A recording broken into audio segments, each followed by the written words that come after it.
Hi all! This is our last video as we're now getting ready to wrap up our course.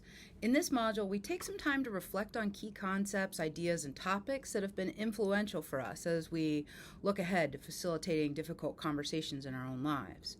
So we've looked at a lot of things in this course, including what makes some conversations difficult, ideas like civility and difference and conflict. We've looked at wicked problems, and we were introduced to ideas of deliberation and dialogue.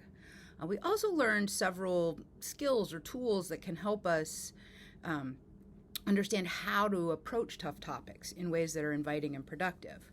So we talked about design and how to design communication interactions in a way that might be able to make shifts from what we're used to. We learned about different designs like World Cafe and open space, deliberative mini-publics, participatory budgeting, etc., right?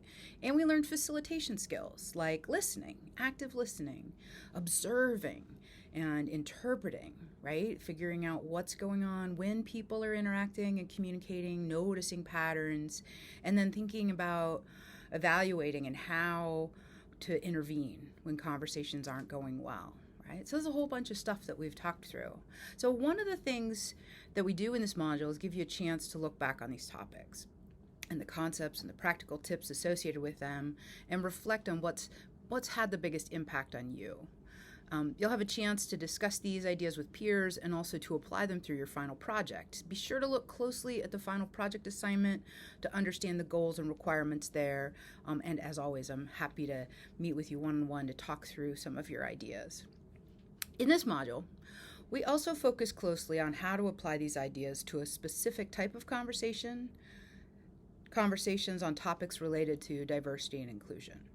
So this course is part of a graduate level certificate on communication and diversity. And this week we take a look at some ideas and examples that make the link between our course content and that larger topic more clear. Right? Now, I participate in a lot of conversations about diversity, equity, inclusion, and belonging here in our local community, including being part of a kind of a community-wide, community-based racial equity coalition.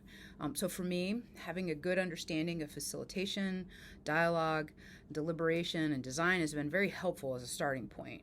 But clearly there's a lot more to understand about issues of power, privilege, history, law, communication that are related to diversity topics.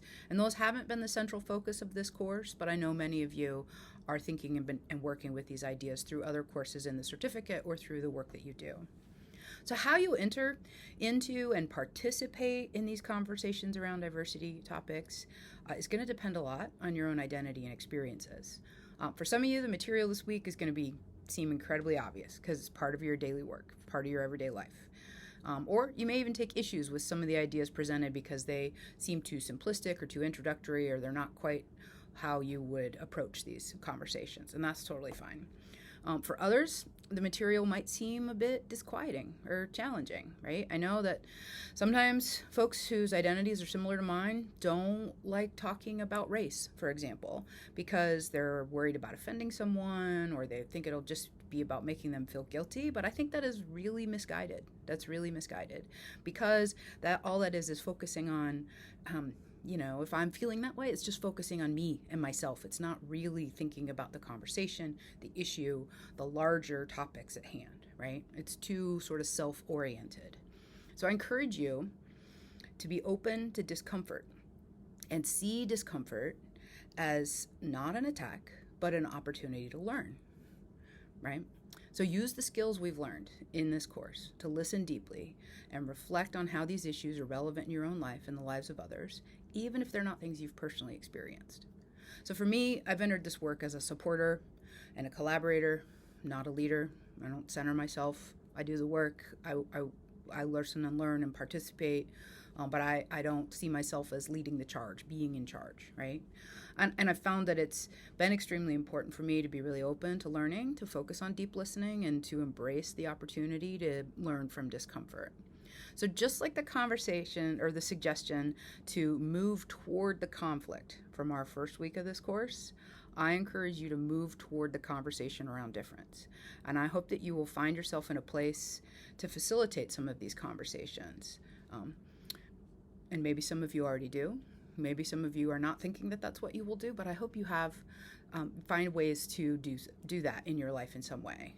But to do so, we have to be willing to look at ourselves and reflect on how the issues affect us and our world. Only at that point will we really be able to apply the skills and concepts that we've learned in this course to have ethical, engaging, productive, and honest conversations about issues related to diversity. So I hope this material is meaningful and useful for you. I've enjoyed working with you in this course, and I look forward to seeing your projects. I wish you all the best.